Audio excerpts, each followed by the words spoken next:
What's happening, everybody? It's Wednesday night. I hope everybody's doing well on this hump day. Thank you for joining us. If you see a couple of people in the woods already, thank you for joining us. And if you don't mind, just go ahead and let us know where you're at tonight. And and joining this amazing conversation. I can't even tell you how stoked I am. Just you know how when you meet somebody, you know, again, we're talking to a celebrity that you see them as a fan, but tonight's guest not is more than just what you see with the glitz and glamour. When I say an amazing human being and an amazing sister, and she's from my neck of the woods. We going up Strong Island. We're gonna rep a little bit. We're gonna talk a little bit.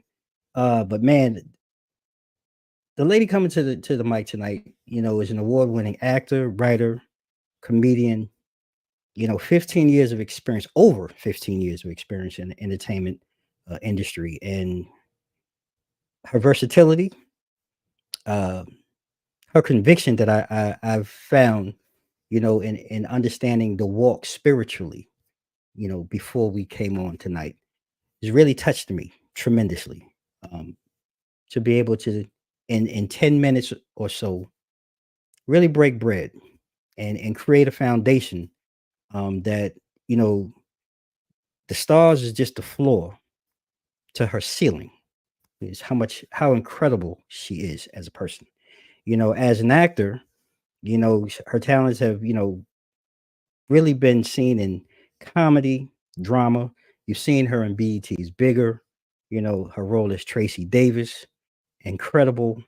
And I could go on and on and on. And I mean, I don't even think y'all even know, like, the hairs on my body uh are standing and tingling in that attention.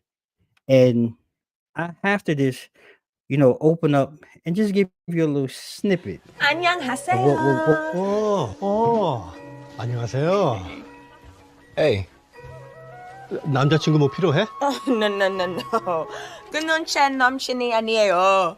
대투하지 않아요. Fake gold chain. Ooh, look at you. Okay. All right, spin around for me. I mean, just in that snippet, I mean, we see the breadth of everything. Ladies and gentlemen, welcome to the other mic, the amazing Rasheda Crockett. Rasheda, how are you doing this evening, sister? Oh, I'm great. Thank you so much for having me, David. I appreciate it. No, like I said, you got me so worked up.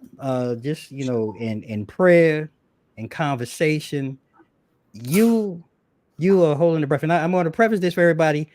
So whatever noise you hear in the background, it's okay. Rasheda is not calling out for pineapple. She's not calling out for assistance. She's okay. She's blessed right now. Yeah, she's okay right now. But she's blessed with the transition that's going on. So just know that she's okay. All right. So yes, for reference, that was vague. My cousin is here helping me move because I'm moving. So if you hear a little bit of tape or a little bit of y'all mean, it's because I'm blessed because I got people in my life who love me. There you go. I just want to make sure because sometimes people get to start and like, oh man, what's going on in the background? So I just want to make sure we clear that up. Yeah, right. I'm gonna clear that up. So Rasheda, we had a good time talking over here, but I want to start at the beginning, of who Rasheda Crockett is, where she's from, and what was life like, coming up as a child in your home. As I think that's give us a good beginning point with you. Yeah. Gosh. So I was born in Brooklyn. I have an older brother named Tislam. So he and I, two peas in a pod, born in Brooklyn, raised in Long Island, from Lakeview, Long Island. And Right. I was always a bit of an entertainer. Like I won all the dance competitions at school, at the birthday parties. Like I was in dance class when I started dancing when I was 6 years old. Wow. I was walking down the street with my dad and a woman stopped me and she said, she walks on her toes. She's very graceful. Have you ever considered putting her in dance? And my dad was like, no, but she loves to dance, so let's try it. And I danced, throughout my entire childhood. Dancing was my thing kind of before acting was. And when I was 9 years old, I was going through a bit of a family transition. My parents had just gotten divorced. My mom moved out. So my father was a single parent at the time.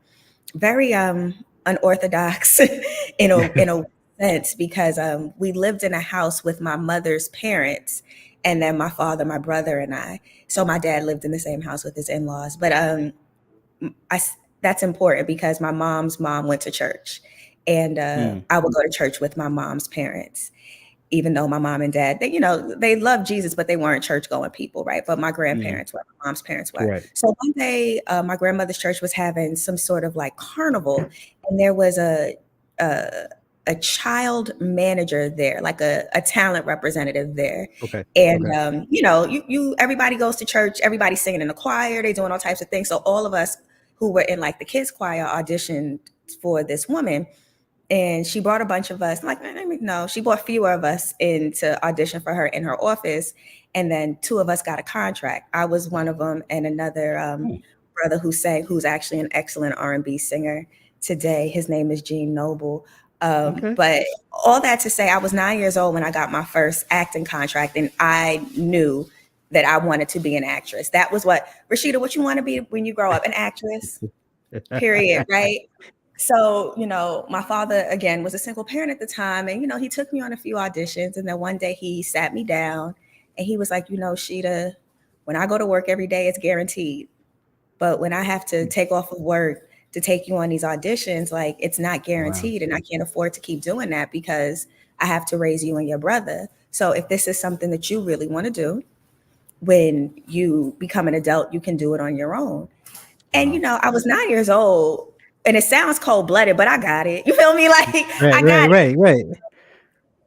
Full transparency. I went to college. I majored in finance because finance sounded like money, and I wanted to make money and be provided for. And I worked in finance for a little bit, but I still wanted it. Like, I still wanted to be an actress.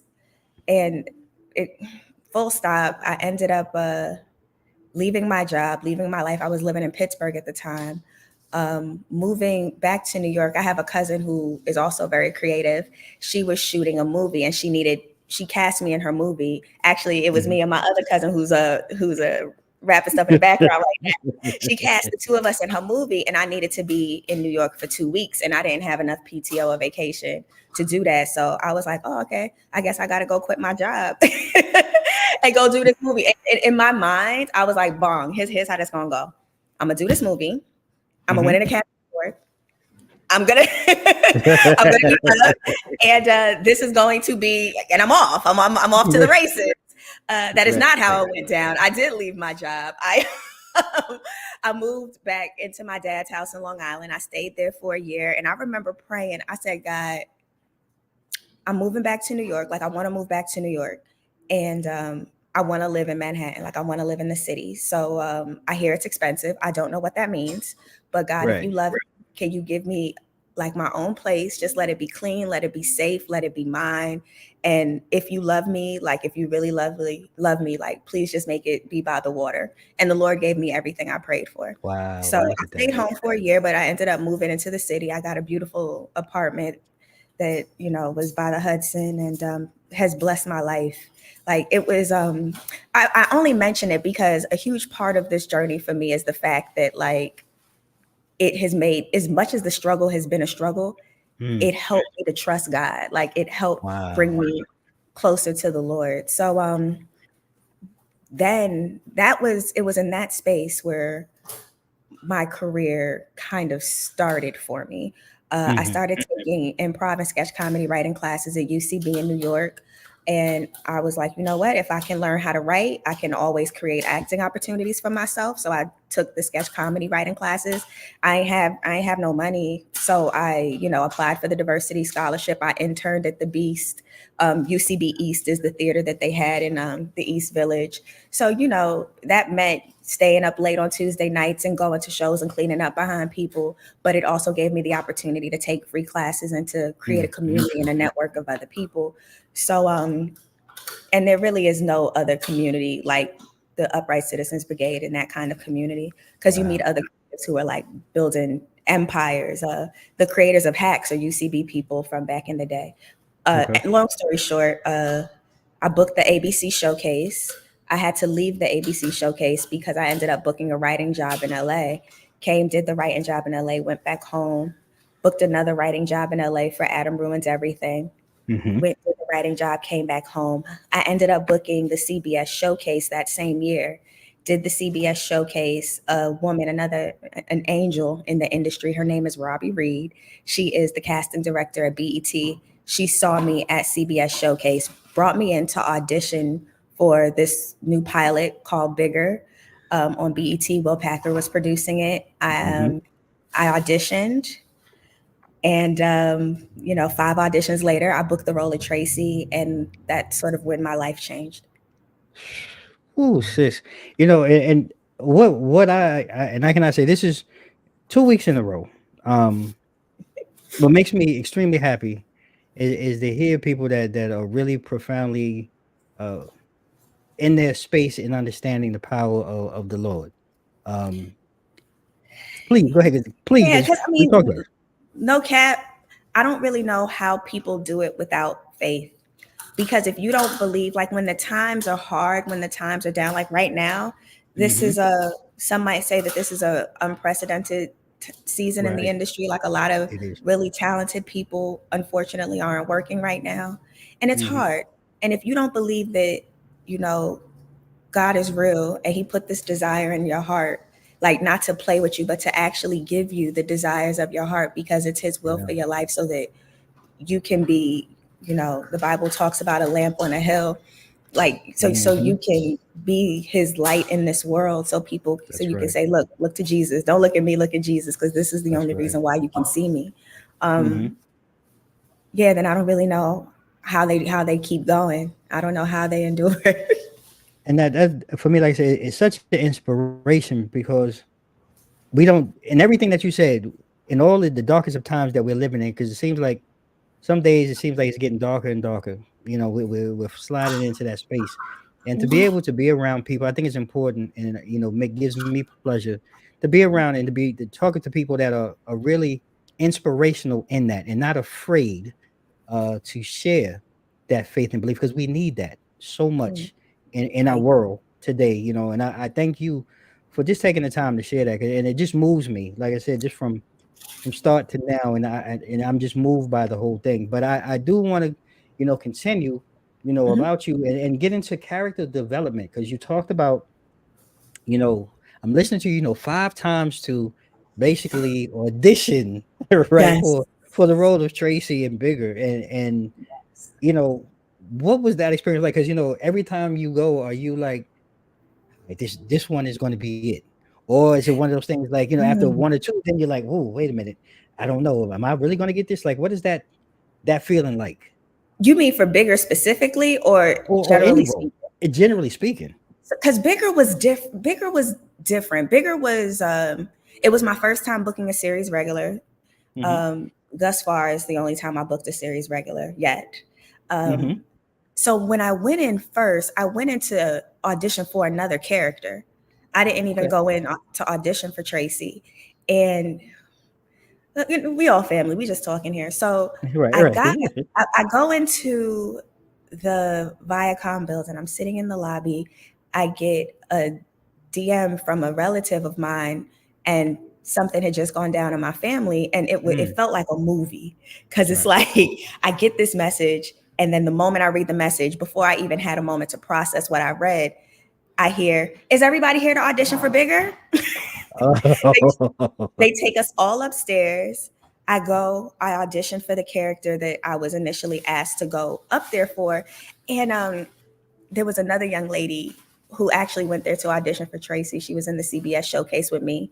And I went to her, but while we're walking to the elevator, because she was auditioning too. And I was like, I think something is happening in my family. Like, I think I need to go. Like, I think I need to go home. And she was like, Rasheda, you can tell me about it later, but you seem like really stressed, and your worry is going to worry me. And like, I got to go up here and audition, basically. And I was like, Paul. Right.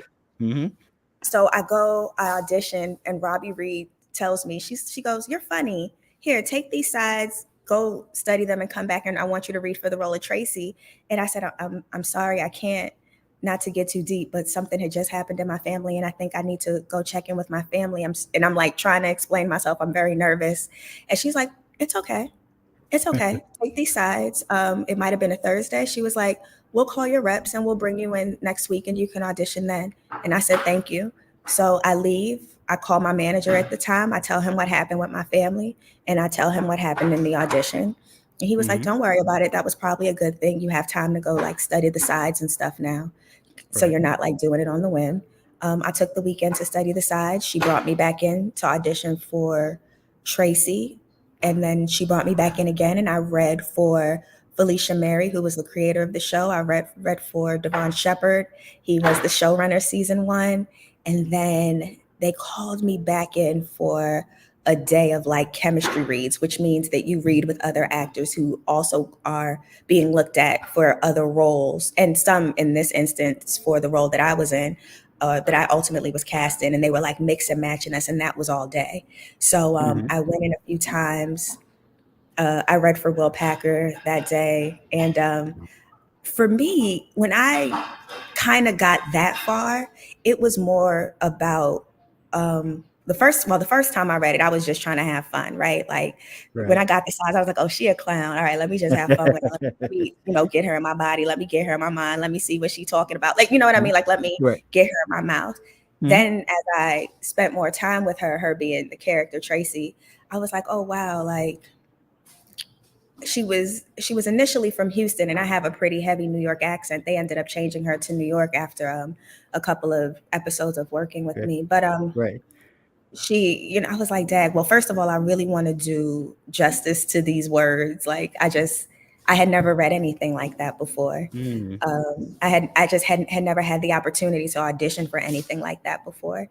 And because she didn't feel like a sidekick, she felt like she had a circle. You know what I Yeah. mean? Like she Yeah. She felt like felt she was real. in a friendship group. She wasn't Yep. just a sidekick to somebody. So Yep. after a full day of mix and matching, I think we waited maybe 24 hours, 48 hours. I found out that I booked it, and 3 days later, we were in Atlanta shooting bigger. Wow. Look at that. Yeah. I mean, and it's so true. Because just in the clips, and so like I said, I watched them with my wife.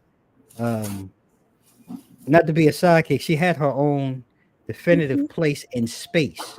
And I'm listening to you in that Tracy was really a part of you. Tracy was, Mhm. I don't want to call it an alter ego or anything, but that was really a representation of Rashida. And listening to you talk, I'm curious to know for you, like what aspects of Tracy did you or do you relate to most? And is it Mm. just the comedy aspect? Were there certain parts of the storyline that really resonated with you? Because you made it so real. You made it, like I said, like it was you. Mm. Well, I want maybe like her sensitivity. She was really sensitive. She would often like Mhm. get her feelings hurt, and no one knew. Right. Like people would say things to her. She would read comments, and it would put her down. And I felt that like that I that that came pretty easy for me. I also have an aunt named Tracy who is hilarious. Okay. Uh, and I also had a friend at the time who kind of reminded me of like the way her vocal inflection, and Mhm. the way she said certain things, the way she put on for the camera. Though she was Tracy is a reality star. I was never interested in doing reality TV, but I had a girlfriend who was interested in reality TV. So those, I kind of took a part of that mentality.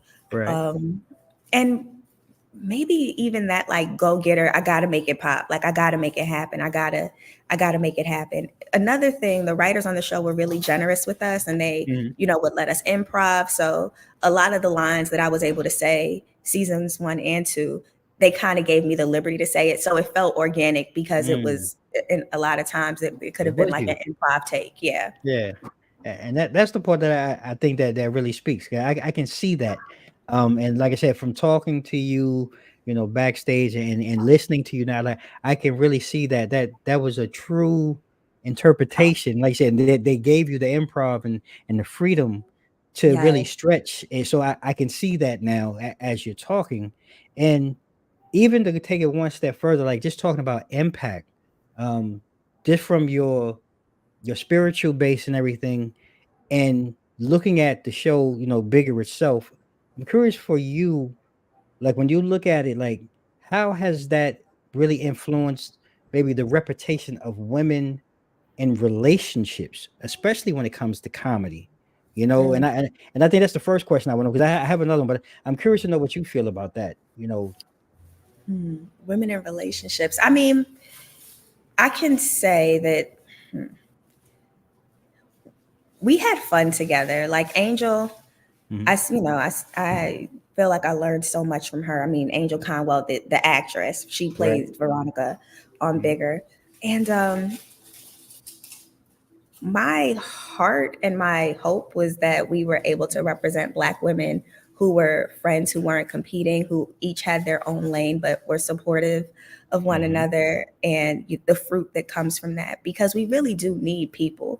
Yeah. And those women needed each other. And one thing I really love, and I got to give it up to the writers on that show, like they put the characters, like past and present. They were like flashback episodes in different instances where it just showed how much they needed each other. Like how much, oh, okay, this is why they're friends. This is why Lane and Tracey are friends, because they were able to bond with each other in listening to white girl music back in college, when one of them was really sad, or because Tracey grew up very poor and the other girls in the college had money, and they made fun of her, and she was able to go be with Lane and Mhm. listen to music that she wouldn't listen to in front of other people. Like, it showed the, like, you ain't got to front around your friends, like you can Yeah. be you around You your will. friends. Yep.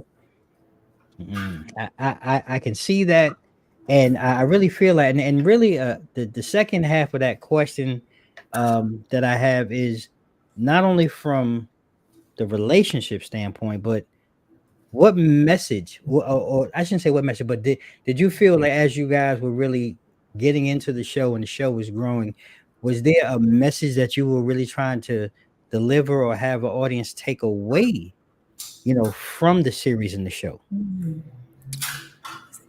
I really just wanted people to have fun. Like, I just wanted it to be funny.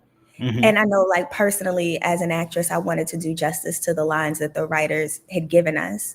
Right. Um, if I had to think now about messaging, I don't I don't know if Tracey would even be the first character I would think of. I think of Willie. He was a veteran who he was homeless, Mm, and I thought about how well he was treated, and how well he was treated by the crew, by the five of us, but how poorly he was treated by society. mm, And I felt like that was a very clear message on yeah. how society, treats our veterans, and how we should have more humanity for people, Phew. especially those who served our country. Mm. So, but when I think of Tracey, I mean, yeah, I could say that she was the type of person who didn't let the opinions of others get her down. Here's a message: don't listen to stupid people. You know what I mean? Like, I could say that, but I really just wanted to contribute to a funny show. You Right. feel me? Like, I just wanted to contribute to a funny show, and I wanted something positive for people to look at and see, to see love. Like, it was a Mhm. true family comedy, but instead of like brother, sister, mother, father, it was five friends. Right. So, and you tell me yes or no. Like, speaking of love, because speaking of love, where's Rashida at right now? And that space, of on her journey of love and relationship, and is I know we got the moving going. Like, and for those who joining late, there's not a gun or anything popping off in the background. Rashida she's in transition, and she's got Yes. a family member there helping out. So, but where is Rashida at? In her space. I'm happy. I'm happy. I'm in love. I'm in love, and I'm happy. Good. Well, look, I hope he's a good My person. cousin all You never know. laughing. Look, yeah, okay, short, sweet. Look, good person with a good person. taking care Great of each person. other. That's Yeah. all that matters, and that's what we, we happy to hear. But I do want to transition and get into your pen game because Mhm. Adam ruins everything.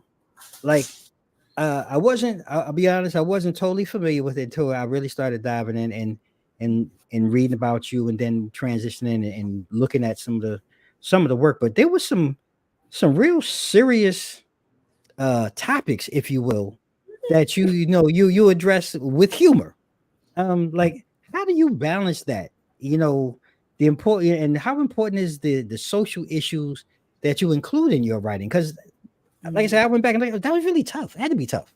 Yeah, yeah, I have to give it up to the writers and the producers of that Mhm, show a mhm, lot. So mhm, Adam Conover and the Johns, they're two executive producers. Both of them, their name is John. So mhm.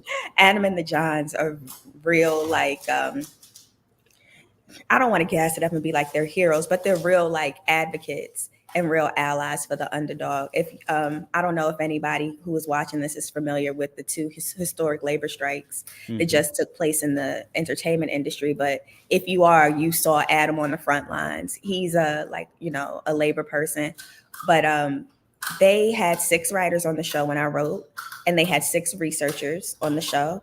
It was a very challenging show to write for comedically and intellectually Mm, because not only are you infusing facts with mhm. humor, you're infusing facts with humor through the funnel of a very specific voice, which is Adam Conover, right? That Okay. actually, I didn't have to make his voice that squeaky, but actually, it's a very specific voice to learn to write to, Right. and everything had to be true. And we Mm, added a fact check page at the end of every episode.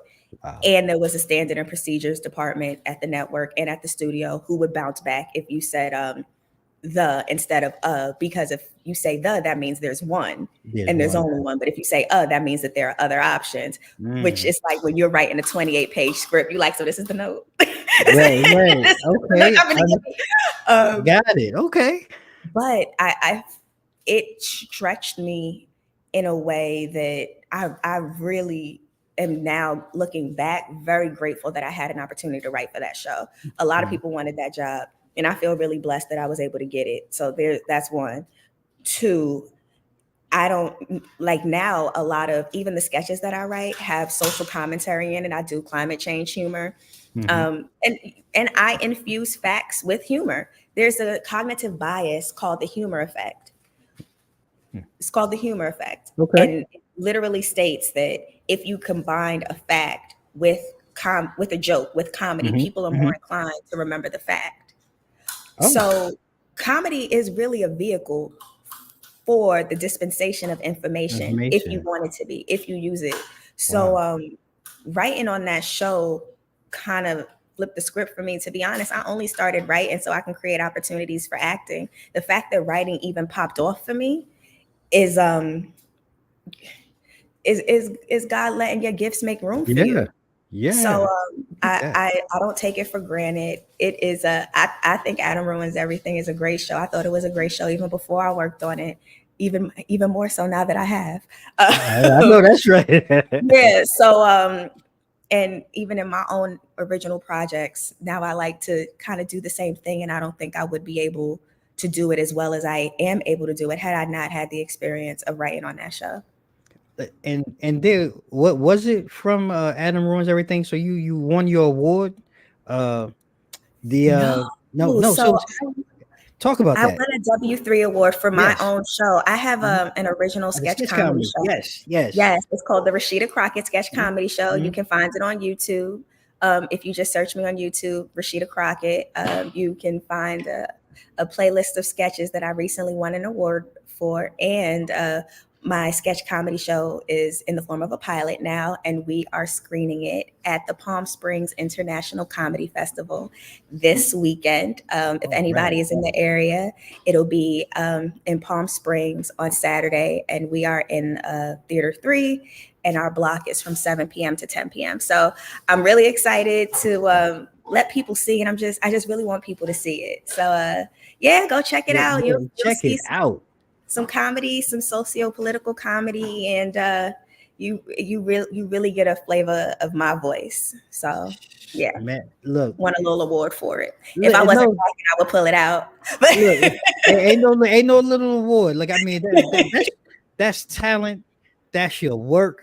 You know, and I yeah, mean, you gotta put that out in the universe. That was say, you know, I'm listening to you talk, and I was like, man, I knew I forgot something that I wanted to talk about, but I mean that is huge. And even in that arena, for being a woman of color, you know, and working and writing in that space, like what are some of the challenges? Because like part of me want to say it has to be harder because that a lot of things are male dominated, right? But that just seems like it's super male dominated, and to be in yeah. that space and be successful in that manner, Well, like isn't everything? I mean, with the exception of like fashion, even that, everything is male dominated. I feel like so some of my some of the people who I look up to and have looked up to on my journey. I really love Whoopi Goldberg. I've loved Whoopi Goldberg my whole life.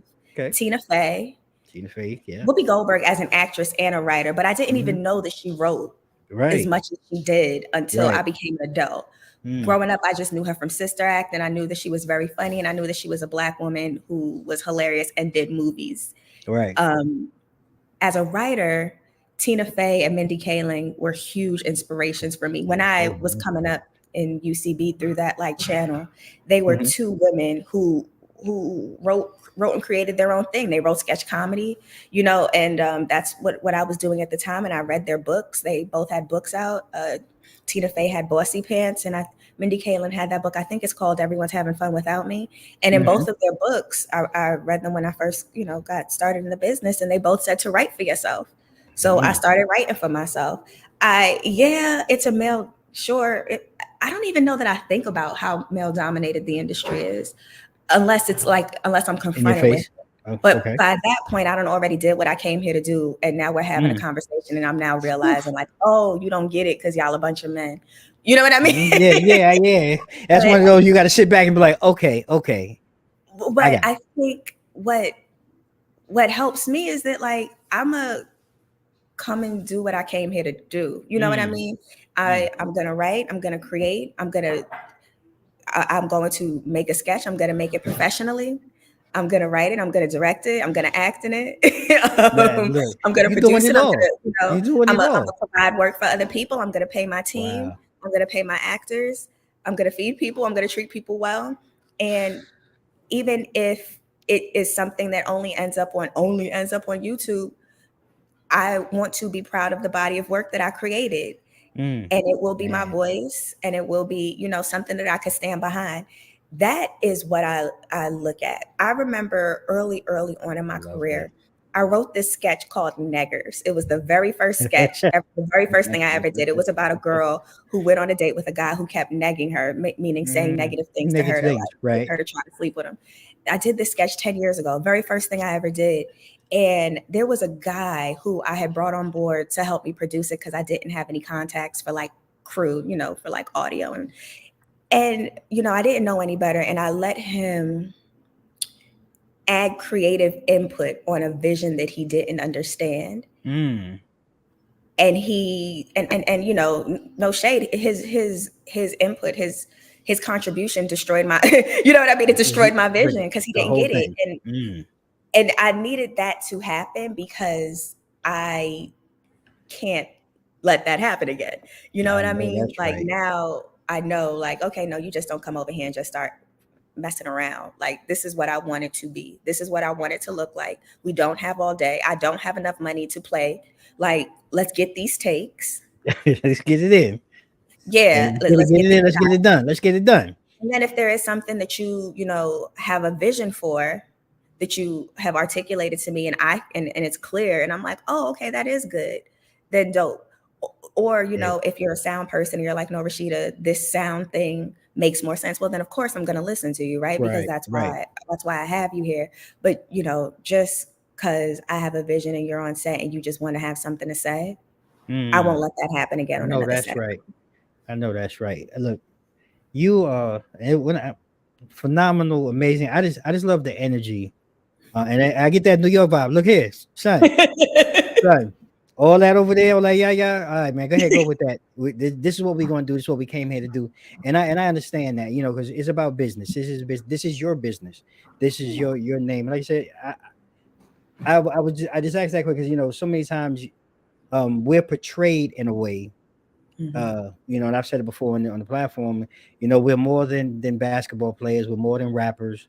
I mean, we've seen a man that looks like me be president of the United States. So we are so much more than that. And then to see and hear you, I just love that. And I asked that because too, I want to empower our listeners, especially our young women who look like you, to let them know that anything is possible through your work, your vision, and through him, you know, Amen.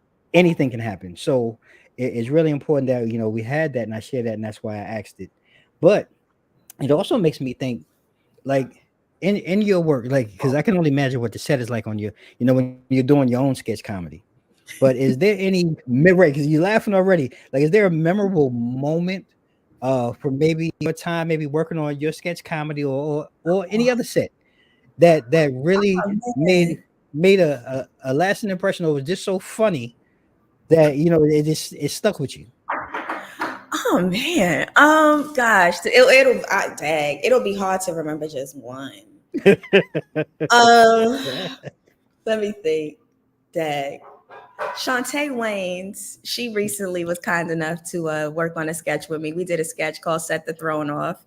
It was Okay. Set It Off meets Game of Thrones. And she messed her, like she had to put me on camera because I said something one day. Like she said a fact. I can't even remember what the fact was. Like, oh, Saturday Night Live has been around for 47 seasons. And I was like, no, it's been around for 43 seasons. And then, I go back and look it up and she was right. And I had to apologize. And she was like, no, I need that on camera. Like I sent her a DM. She was like, okay, I'll take that in person. I'm on Bigger. One thing I remember, we had so many funnies. One that, okay, not funny, but something that's very memorable. Okay. I very professional, would always show up early. That was my thing, kind of what I was known for. The weekend the trailer for season 1 came out. It came out on a Sunday. I was so excited that I could not fall asleep. So I didn't fall asleep until maybe like 4:00 in the morning. I had a 7 a.m. call time, slept through my alarm clock, wake up to a phone call like, Rasheda, where are you? I rush out the house. I get to set. I'm so panicked. Like and you don't understand, like I don't like being late in life. I don't like, and so being late at work was just unheard of. Like it broke my own heart. But hair and makeup got me through real quick. Everybody was already set up. We were actually able to start the day at the set call time, even though I showed up late for my specific call time, but like we were able to start on time for the start time. And afterwards, like I ended up having to apologize to the whole team. And I don't regret apologizing. Someone pulled me aside. He was the director that day. And I needed him to tell me this. He was like, when I make mistakes like that, I apologize to everybody. I call everybody up. I apologize to everybody. And I was like, Wow. well, I said I'm sorry when I got here. He said, no. I pull everyone aside and I apologize to everybody. So I was like, okay. I was like, you think I should do that? He was like, yeah, I think you should do that. So I was like, okay, if I can just have a second, the bed today, I told them what happened. I was like, the trailer came out yesterday and I saw it. I was so excited. I couldn't sleep. And when I finally blinked, I slept through my alarm clock and, I didn't mean for it to happen. But, because you guys were exceptional today and not because I was exceptional today, Right. we were able to start on all of you an apology, and that will never happen again. And it never did. Wow. But that was memorable to me. And I would give that advice to anybody who, everyone is accountable for each other on these sets. It's literally a production. It's an orchestra and we're all responsible for our part of the harmony. So that was memorable, and I would give it to anybody. This is me giving you a nugget of some good advice. Yeah, I can see that. I can see that's something that's going to stay with you, not only for the rest of your career, but that's a life changing moment. Because, like you say, even yes, set is a production, but life too. Sometimes certain people and certain things require you to be before time and on time. And I hate to say it though, when you're like that though, people come to expect that.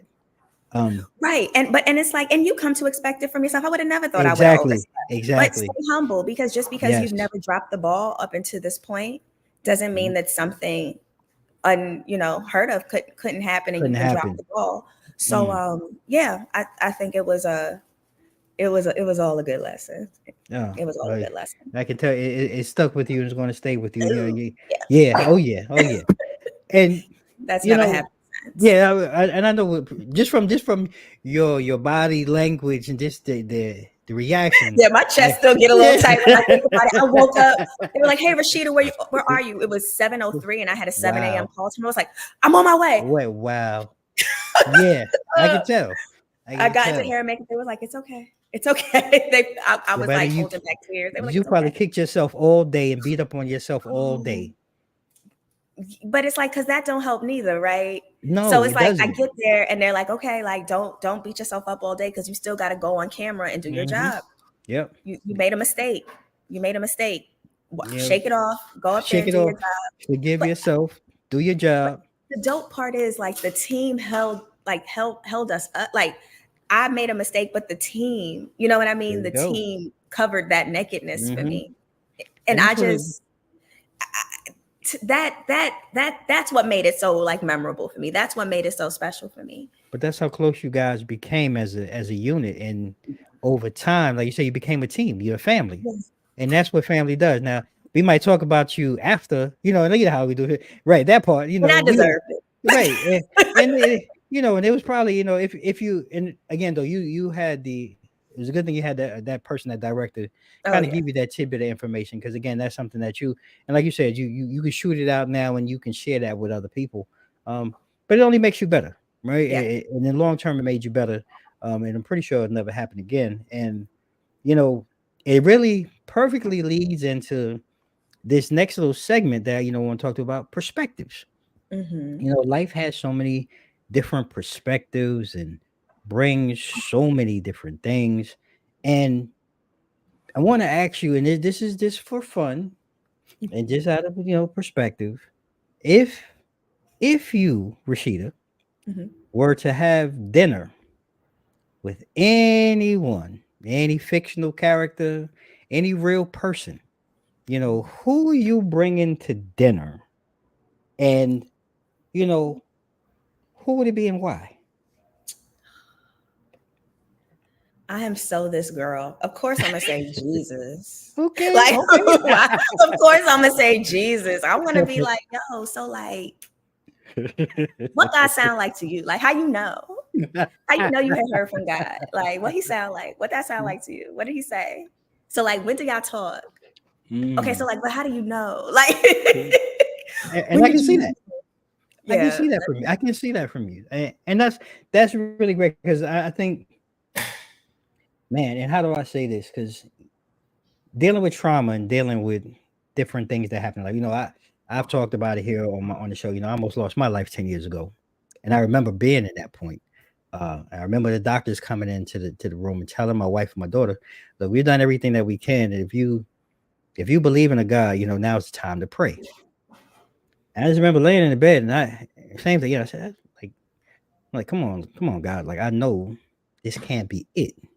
Like this, you have to have something else greater in store for me. I know there has to be more purpose in my life that you want me to finish. And I can understand it, because just in that moment, I was talking to the Lord. I know I was talking to Jesus, that mediator. And again, man, this has been a powerful conversation on it, because we've been enveloped by the Spirit and the Lord and everything. And it just, again, my skin is. And my hairs are crawling, but it's powerful. And like, we laugh and we're joking and we're having a good time, but it's real. Yeah. And I'm saying that because I came through that experience. When I got out of the hospital, I smelled every blade of grass. I could see the bluest of blue in the sky. And I still say that, even like meeting people like yourself, when I meet people in person, I see them in color. And a lot of times we will go places with my wife, and I'll just tell my wife, "Come on, we're leaving." And at first she didn't understand it. And now that, just being through it and living through it, I don't want to be in places. I don't stay in places where I see that negative energy. And I just say it, and it's real. And That's I real. and I it's real. And I like that answer that you gave That's real. because I wouldn't mind having some time, Yeah. talking to Right. Jesus and just like, bruh, like what's going on for real? Like what's I getting just down, in this really world? want to know. I, Like, I, I'm with you. I'm with you. I yeah. really want to know because we living in crazy times and what's going on and what's coming next. Word. But I Word. really love that. Um, next perspective. Mm-hmm, If you, Rashida, were mm-hmm. to swap, and I say swap, if you could swap time or a moment with another celebrity for a day, who would you want to swap your time with, and what would you want to experience?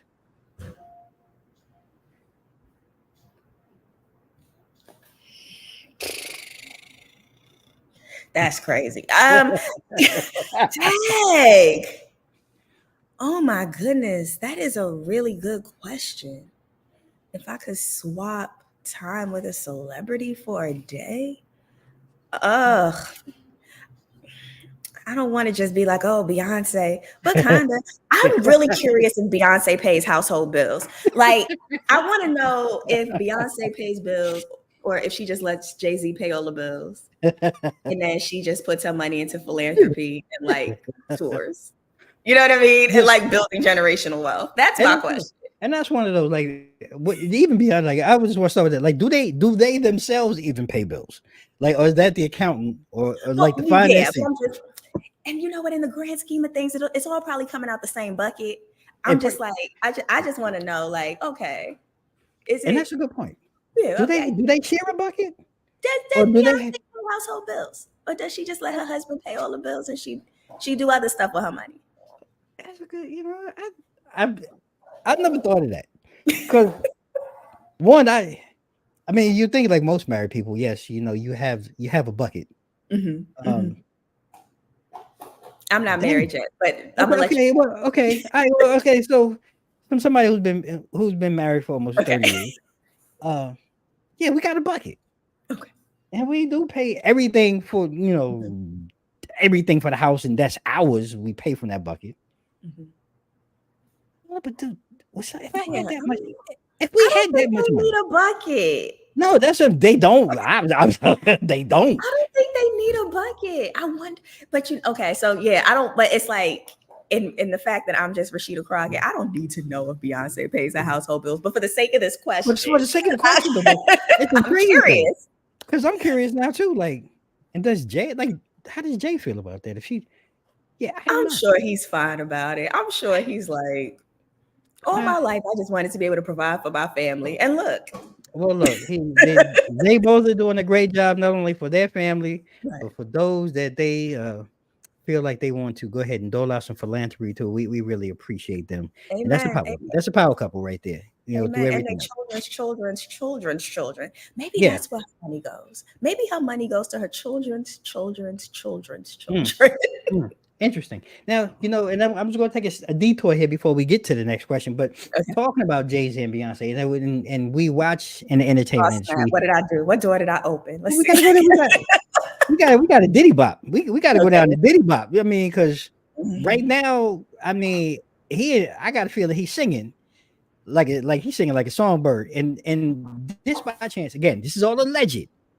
I am not saying, ladies and gentlemen, that Jay-Z nor Beyonce nor anyone has full knowledge or has participated, but does it make you wonder as a person that's I ain't even watching? wondering about that, David. I ain't even gonna front. I actually, yeah, I only spread good news. Okay, all right. So we're gonna get back on track. We're gonna get back on track. We gonna get back in the lane that we was in, and I want to talk about dreams because we talk about the Lord and the power of the Lord and different things of that nature. But for you are on your trajectory is on a rise. Like I really feel, just like I said, just your energy, your soul, your personality, is really. This is the beginning of you really going places. And if you had a magic wand Mhm. and you could for yourself create that dream role for Rasheda, what would that dream role be, or what would it look like, or who would you have? Would you be writing? Would you be directing it? Who would be your leading man? Like, what would that look like, Rasheda? Oh man, okay. I have a couple of dreams. Okay. Oh, it's so hard to share my dreams in front of everybody. Okay. I would like to be in a biopic for someone like Cicely Tyson or Pam Grier, just Black women in the 60s and 70s who really created a lane for movie stars, for movie stars in their own right, for Black female movie stars in their own right. I would like to play a track star and let it be like, you know how Creed was for Michael B. Jordan, Yeah. and he had to like go get all in shape and stuff for it. Yeah, I want my little track One of star. those? Yeah, like I want to get my track star body and to play a track star Okay. in a feature film. Shikari. And I want to do more. Yeah. Allison Felix. Like I want to. Let me say that name clearly. Allison Felix. Phoenix. Yes. Another bad woman. Yes. Mm-hmm. Oh yeah. Jackie Joyner Kersey, Florence Griffin Joyner. Like there are just so many great female, Black female track stars, but who deserve stories. Yes. But I would like to do more movies. I hope and pray that substantive, multifaceted, multidimensional, nuanced characters in feature films are at my grasp in the future and near future. You feel me? They will, and I feel you. And I say this all the time to anyone who said, "From your mouth to God's ears," you have to put it in the universe sometimes for it to be received in that energy. And right. That's hard. And I know, and I get it. You know, sometimes claiming your time and claiming your victory, it's uncomfortable. I know, it's real uncomfortable because, man, am I supposed to be doing this? Yeah, you are. Because if you feel it, it's telling you are. And what I love, and like I said, this has been 2 weeks in a row, not only having spiritual conversation, but last week I had actress Tia Hendricks on, and you mentioned a character that she also wanted to play, Cicely Tyson. And I want to be, you know, I'm a little bit older, but to hear younger women of our generation and culture really be in connection with those pioneers who have really laid the foundation. I want, if I could hug you right now, I would, because that's critical though for the in my opinion, it's critical for us to be able to keep that progression and to really understand and recognize those who came before us that laid the foundation and the work that they've done for us to move forward and be successful. Because, you know, once you grab the baton, you're taking it to a whole nother level. And that's what we really need. And I'm just so proud. 2 weeks, man. Like, I don't know if this is a sign for me. I need to sit back maybe and reflect, because I've had two sisters come on here and really talk in the same light and in the same energy. And I've come, like I said, in my story, I've come to really cherish those moments and cherish those conversations. And I cherish this conversation tonight with you, Rasheda. You are Thank you for having me. You're tremendous. Thank you. Sincerely, I appreciate it. This was good for me too. This was good for my heart. God bless you. Oh, thank you. And before we go, I know we're coming to the end, but is there anything that you would like to share that maybe I didn't ask you, or is there any other projects that maybe you're working on through your sketch comedy, your writing, or anything else that you'd like to share before we close out? Yeah, I mentioned it earlier, but it's worth mentioning again. My sketch comedy show, the Rasheda Crockett Sketch Comedy Show, will be screening this weekend, September 28th at the Palm Springs International Comedy Festival. So I'm excited about that. And yeah, more to come. I just learned that another project of mine has been accepted into the Oregon Short Film Festival. So that'll be in January. And follow me on Instagram at Rasheda Crockett or on YouTube at RS Crockett. And I'll be sure to keep you updated. Ooh, sister, you bad, you bad, you bad. Like here, this how we do. This how Strong Island represent. This is what we do every day. You know what I mean? Like, I take it back for y'all. For some of y'all who forget, I am from So New y'all York. forget, yeah. Yeah, you know what I'm saying? It's how we do, man. Look, I am so impressed and thoroughly humbled by how you just carry yourself and just the person that you are. It's been a pleasure. Yes, Jonathan. Look, Oh, thank you. we all love her positive energy and reaching what you claiming, as my Jamaican mother-in-law used to say, what's for you cannot be un for you. Right. And I I look love it. forward, to following your career. It's Thank you, just brother. Thank you, she- brother. I appreciate yeah, that. straight up, she fire. Oh.